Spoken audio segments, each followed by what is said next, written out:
Yo fui quien pagó la boda de mi hermana, pero cuando le pedí que cuidara de mi hijo por un día, me respondió de una forma que me sorprendió. No soy tu sirvienta. ¿Quién te crees que soy? En ese momento decidí cancelar todo y le solté, pues si yo no soy tu banco. Mi nombre es Alejandro, y todo comenzó con mi familia. Mis padres, Carlos y Isabel, y mi hermana menor, Valeria. Desde que tengo memoria, mi vida siempre ha girado en torno a ellos, pero más que nada a Valeria, la reina de la casa, la niña favorita. Ahora, quiero dejar claro algo desde el principio. No guardo rencor. O al menos, no lo hacía hasta que todo explotó. Crecí en una familia sencilla, en una ciudad de tamaño promedio donde todos se conocen. Mis padres eran trabajadores, pero siempre nos faltaba dinero. Papá, Carlos, trabajaba en un supermercado, mientras mamá, Isabel, se encargaba de atender una tienda de ropa a medio tiempo y, al mismo tiempo, cuidaba de nosotros.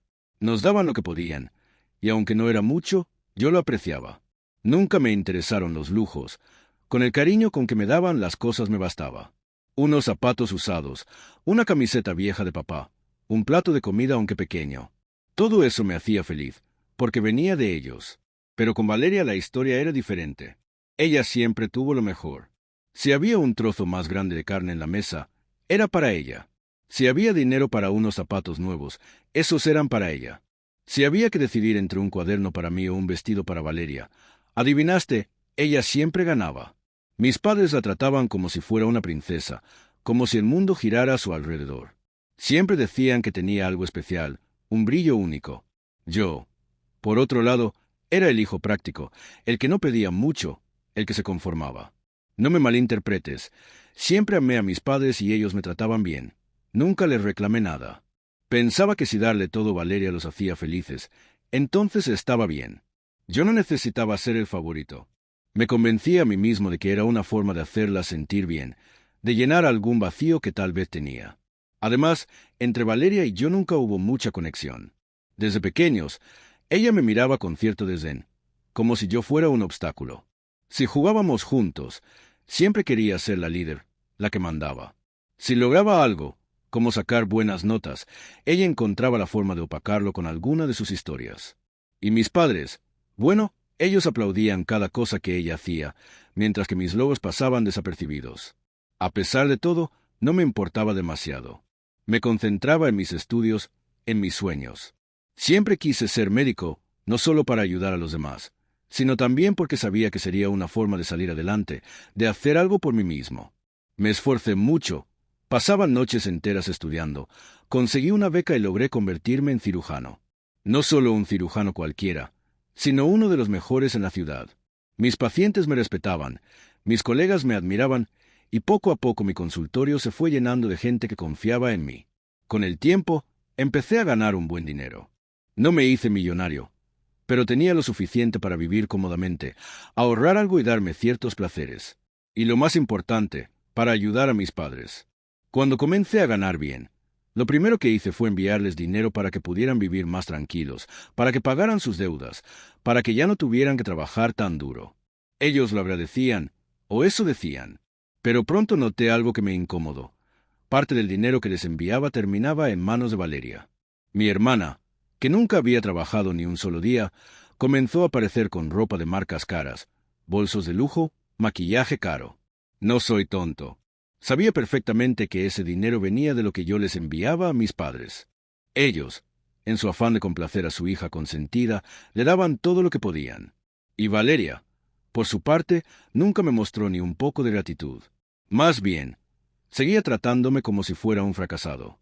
Cada vez que nos encontrábamos, me miraba de arriba a abajo y no faltaban sus comentarios sarcásticos. ¿Ese es el coche que compraste con tu sueldo de doctor? ¡Qué básico!, me decía mientras ella se pavoneaba con un bolso que probablemente costaba lo mismo que lo que yo ganaba en una semana. Una vez, en una reunión familiar, tuvo el descaro de decirme: «Alejandro, deberías esforzarte más. Mira cómo me va a mí». ¿Esforzarme más? Yo, que me había partido el alma para llegar hasta donde estaba, mientras ella vivía a costa de lo que yo les enviaba a mis padres. A pesar de todo, no le respondía. No quería discutir, ni crear un problema. Mis padres eran lo primero para mí, y si ellos querían consentir a Valeria, pues allá ellos. Yo seguía enviándoles dinero, los visitaba, Seguía siendo el hijo que siempre estaba presente.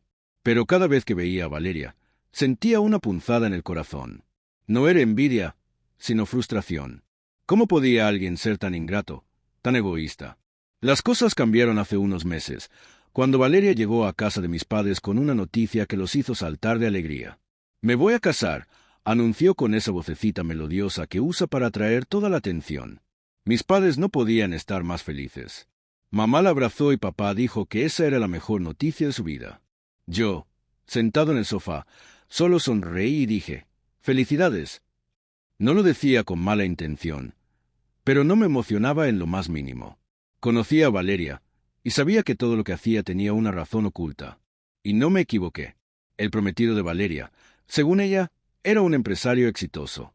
Nadie sabía exactamente a qué se dedicaba, pero ella hablaba de él como si fuera un magnate. Decía que viajaban juntos, que la llevaba a restaurantes lujosos, que le prometía una vida llena de comodidades. Yo tenía mis dudas, pero no dije nada. Lo que sí me sorprendió fue lo que dijo Valeria, con una cara de víctima que ni ella misma creía, cuando soltó que no tenían dinero para la boda. No una boda cualquiera, sino una boda de lujo, de esas que salen en las revistas, con un salón en un hotel de 5 estrellas, catering gourmet, flores importadas, todo lo que una reina como ella se merecía. Ahí algo no me cuadraba, porque si el prometido era un empresario exitoso, ¿cómo es que no tenían dinero o no querían gastarle en la boda? Algo no me cerraba.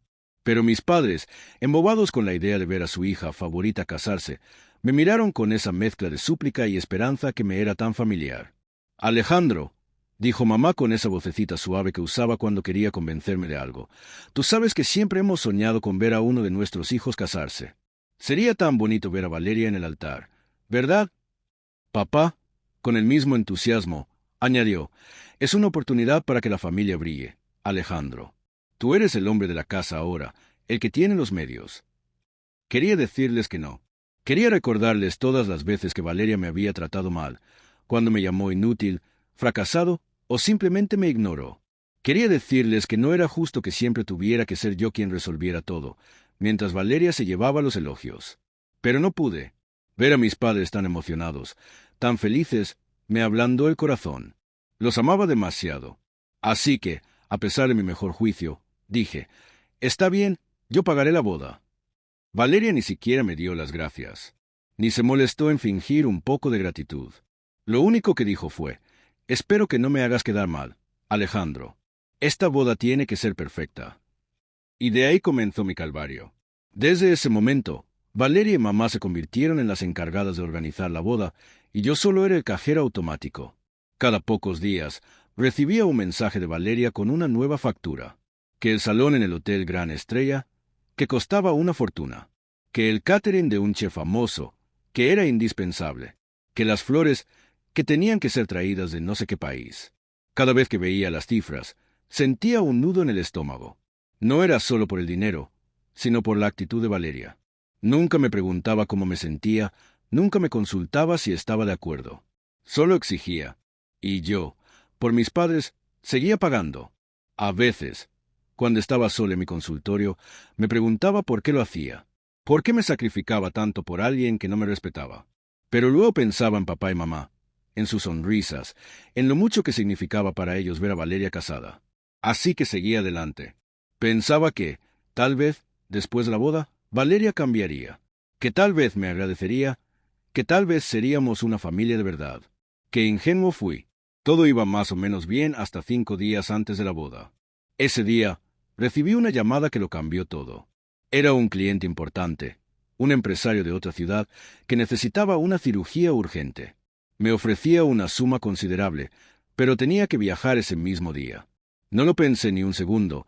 Era una gran oportunidad, no solo por el dinero, sino por la reputación. El mayor problema era Santiago, mi hijo. Tiene 5 años y es todo para mí. Soy padre soltero desde que su madre nos dejó cuando él tenía apenas 1 año. No ha sido fácil, pero Santiago y yo hemos salido adelante juntos.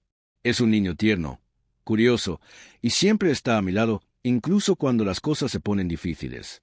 Ese día, Santiago estaba de vacaciones, y mi niñera habitual no podía ayudarme. No sabía a quién más recurrir, así que llamé a mis padres. «Estamos en una ciudad cercana. Alejandro, me respondió mamá. Pero Valeria está en casa. Pídele a ella. Eso me cayó como un balde de agua fría.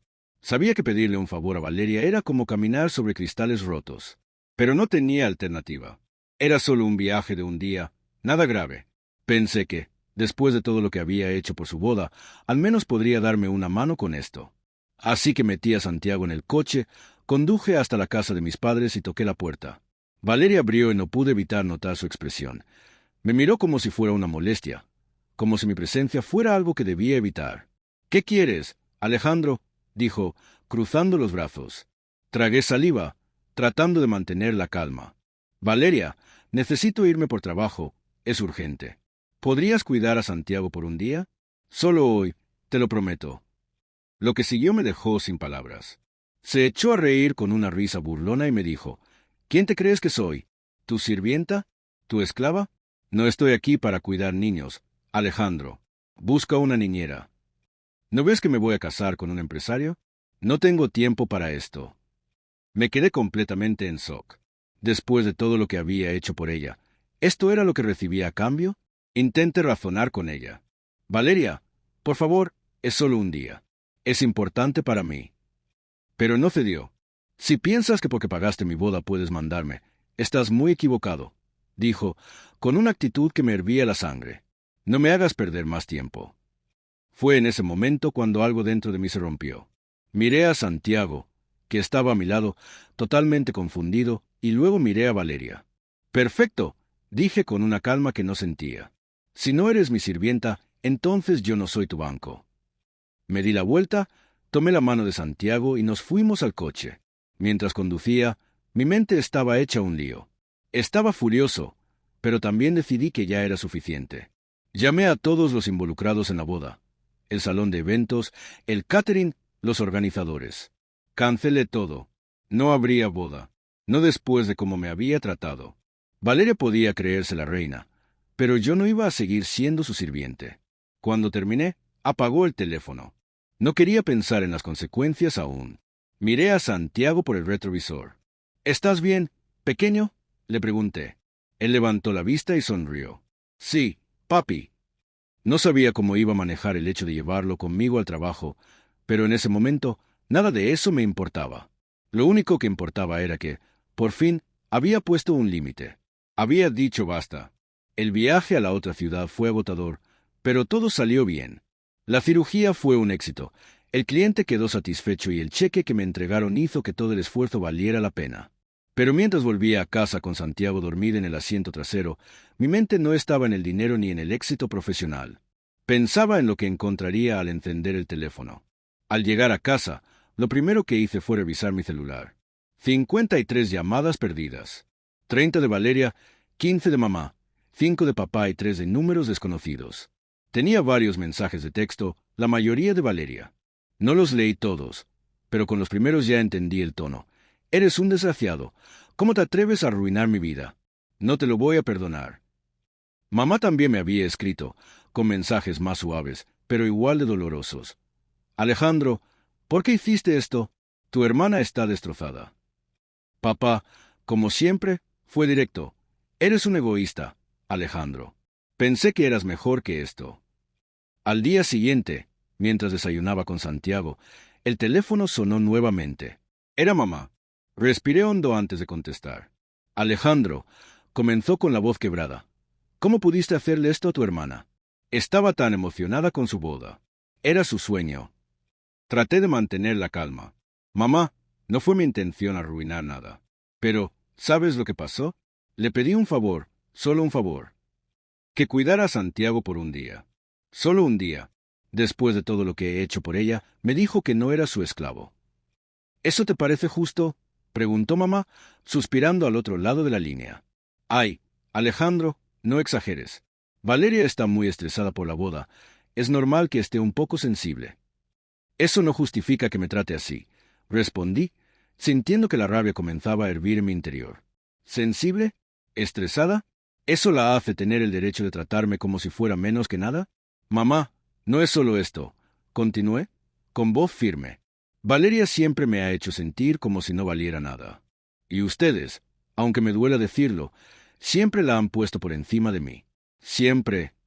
Yo pagué esa boda, no por ella, sino por ustedes. Pero ya basta. Si no me respeta, no espero que lo haga, pero tampoco seguiré siendo su fuente inagotable de dinero. Hubo un largo silencio del otro lado. Luego, mamá dijo algo que me alcanzó más de lo que esperaba. Eres un desagradecido, Alejandro, después de todo lo que hemos hecho por ti. No supe qué responder. ¿Desagradecido? Yo, que me había matado trabajando para darles una vida mejor, sin pedir nada a cambio más que un poco de cariño.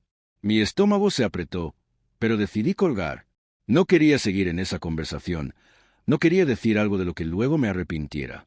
Los días siguientes fueron un caos. Valeria no paró de enviarme mensajes, cada uno más venenoso que el anterior. Eres un envidioso, me escribió en uno. Siempre has querido arruinar mi felicidad. En otro, intentó manipularme. Si realmente amas a mamá y a papá, reconsidera lo que hiciste. Pero yo ya había tomado mi decisión. No iba a dar marcha atrás. Poco a poco, empezaron a salir detalles sobre la boda cancelada.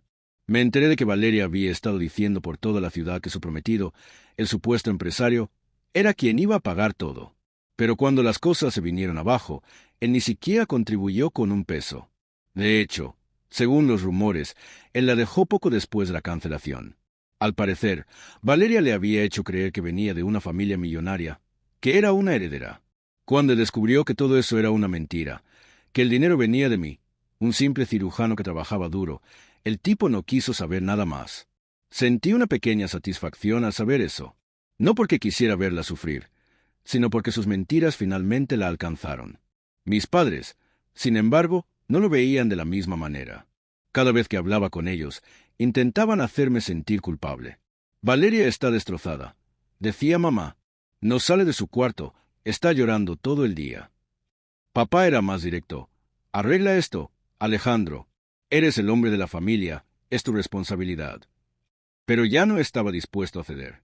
No, papá, le respondí en una de esas conversaciones. Mi responsabilidad es Santiago. Mi responsabilidad soy yo. Tu hermana tuvo su oportunidad y la dejó escapar. No voy a seguir sacrificándome por alguien que no me respeta. Esa conversación fue un punto de no retorno. Por primera vez, les dejé claro a mis padres que, si seguían poniéndola a ella por encima de mí, tendría que alejarme. Fue una de las decisiones más difíciles de mi vida. Los amaba, pero también sabía que no podía seguir viviendo la sombra de Valeria. Ya no era justo para mí, y mucho menos para Santiago. Con el tiempo, comencé a reconstruir mi vida. Me centré en mi trabajo, en mi hijo, en lo que realmente valía la pena. Corté todo contacto con Valeria. Bloqueé su número, dejé de leer sus mensajes. Ya no quería más de su veneno en mi vida. Con mis padres, la situación fue más complicada. Seguía en contacto con ellos, pero las conversaciones estaban llenas de tensión, con silencios incómodos. Intenté explicarles mi perspectiva, pero siempre terminaban defendiendo a Valeria. Es tu hermana, Alejandro, decían. La familia debe estar unida. Pero, ¿qué tipo de familia es esa, donde uno siempre da y el otro solo toma? Pasaron varios días y no dejaba de pensar en todo lo que había sucedido. Había perdido a mi hermana, tal vez para siempre, y mi relación con mis padres estaba al borde del colapso. Pero, por primera vez en mucho tiempo, me sentí libre. Libre de las expectativas, libre de ser siempre el que da, libre de la sombra de Valeria. No sabía lo que el futuro traería, pero tenía claro algo, no iba a volver a ser el banco de nadie.